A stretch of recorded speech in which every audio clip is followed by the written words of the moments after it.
Bismillahirrahmanirrahim. Assalamualaikum warahmatullahi wabarakatuh. Perkenalkan, nama saya Irmawati Hafid, NIM 105401123418. Saya dari PGSD 18H, Universitas Muhammadiyah Makassar. Baik, di sini saya akan membahas tentang Karl Marx. Yang pertama, teori klasik sosiologi. Marx merupakan tokoh besar dalam sosiologi, di mana dia masuk dalam kategori aliran klasik selain Comte, Durkheim, Weber, Spener, dan lain-lain. Karl Marx dilahirkan di Trier, Jerman, daerah Rhine tahun 1818, berasal dari keluarga berju dan berpendidikan. Pada usia 18, Marx belajar hukum di Universitas Bonn, kemudian pindah ke Universitas Berlin. Di sana, sewaktu Marx masih muda, begitu terkesima dengan filsafat Hegel, di mana ketika itu arus besar pengikut Hegel begitu meluas. Pandangan Hegel yang terkenal idealistik, di mana dia percaya bahwa kekuatan yang mendorong perubahan sejarah adalah munculnya ide-ide dengan mana roh, akal budi menjadi lebih lengkap manifestasinya.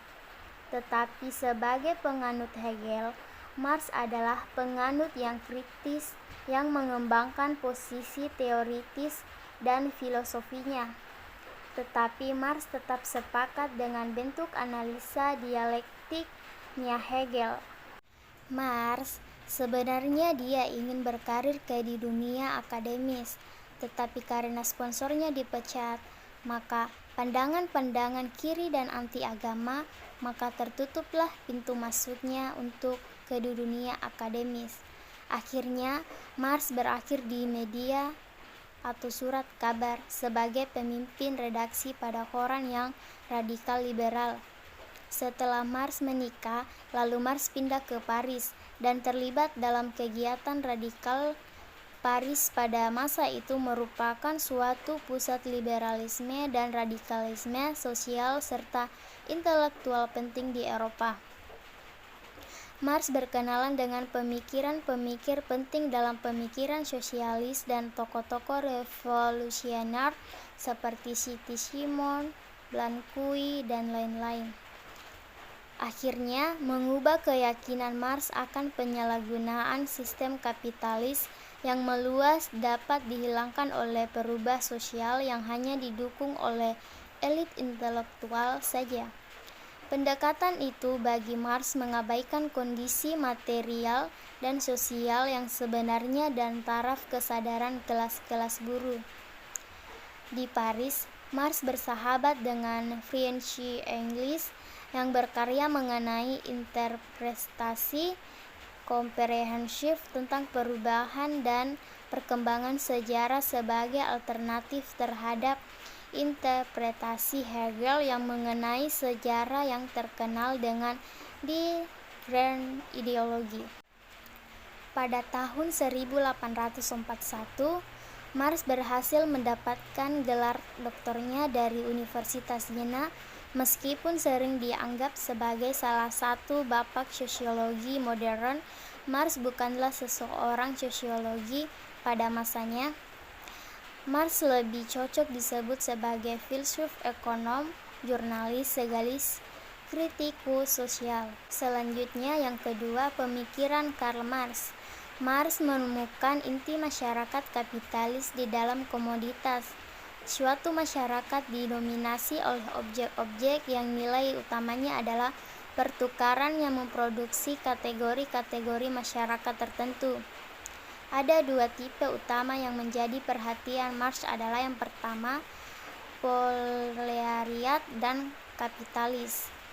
Untuk lebih lanjut, Marx membagi aliansi ke dalam 4 tipe. Yang pertama, aliansi dari hasil produksi mengacu pada ketersaingan yang dirasakan oleh pekerja terhadap barang hasil produksinya sendiri. Seorang buruh sepatu misalnya memproduksi sepatu berdasarkan desain dan cara pembuatan yang telah ditentukan oleh pemilik modal. Yang kedua, aliansi dari proses produksi mengacu pada ketersaingan yang dirasakan oleh pekerja terhadap proses produksi sebuah barang. Untuk sebagai contoh, dalam sebuah pabrik sepatu, proses pembuatan sepatu dibagi ke dalam beberapa fase, seperti mulai dari pemotongan bahan mentah, penjahitan, hingga fase finishing. Ketiga, aliansi dari dasar manusia mengacu pada ketersaingan yang dirasakan oleh pekerja terhadap sifat dasar manusia yang ada dalam dirinya. Marx membedakan manusia dan binatang melalui tujuan masing-masing spesies dalam memproduksi barang. Sebagai contoh, seekor burung membuat sarang agar ia dan keturunannya dapat bertahan hidup. Proses produksinya yang dilakukan oleh manusia di sisi lain tidak hanya bertujuan untuk bertahan hidup semata. Keempat, sistem ekonomi kapitalis menyamakan aktivitas produksi yang dilakukan oleh manusia dengan aktivitas produksi yang dilakukan oleh binatang. Proses produksi yang dilakukan oleh buruh bertujuan untuk mendapatkan upah, atau dengan kata lain, bertahan hidup. Dan yang terakhir, Das Kapital.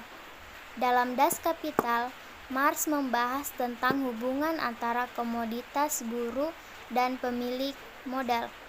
Komoditas didefinisikan sebagai objek yang memiliki nilai guna dan nilai tukar. Jika nilai guna ditentukan oleh individu yang akan membeli sebuah komoditas, nilai tukar ditentukan berdasarkan waktu kerja atau laboritme yang dibutuhkan untuk memproduksi barang tersebut. Jadi pemikiran Karl Marx dan Das Kapital membahas tentang dua tipe utama yang menjadi perhatian Marx adalah, yang pertama, proletariat adalah para pekerja yang menjual kerja. Mereka tidak memiliki alat produksi sendiri. Mereka tidak memiliki sarana-sarana sendiri dan pabrik-pabrik sendiri.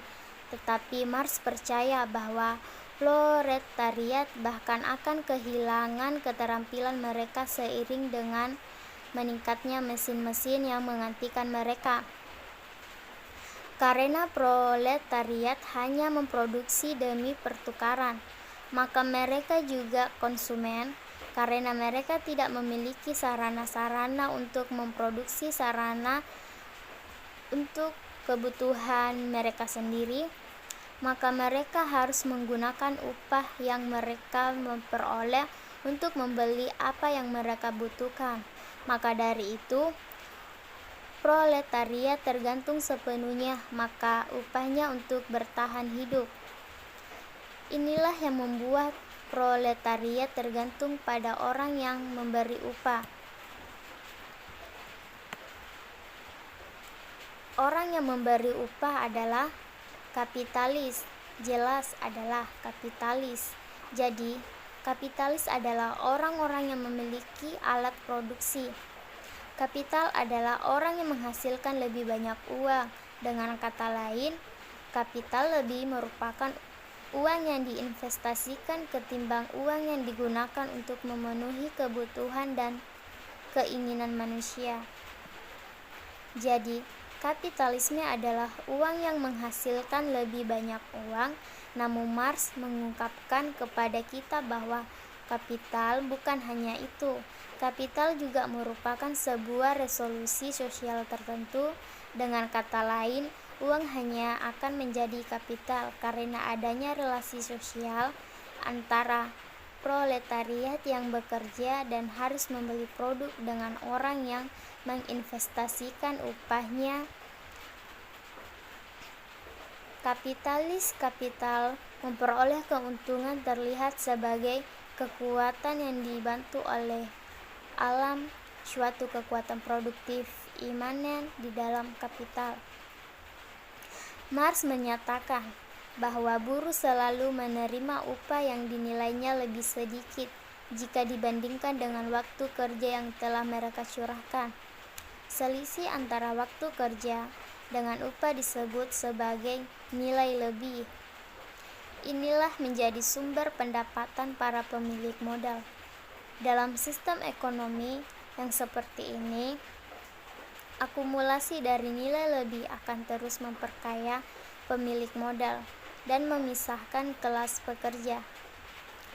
Terlepas dari ramalan Marx tentang kemenangan proletar atas borgio yang belum terbukti, pemikiran-pemikiran Marx terkait konflik kelas, aliansi, dan eksploitasi buruh terbukti masih relevan dan dapat digunakan untuk mengkaji atau sampai batas tertentu fenomena sosial di era modern.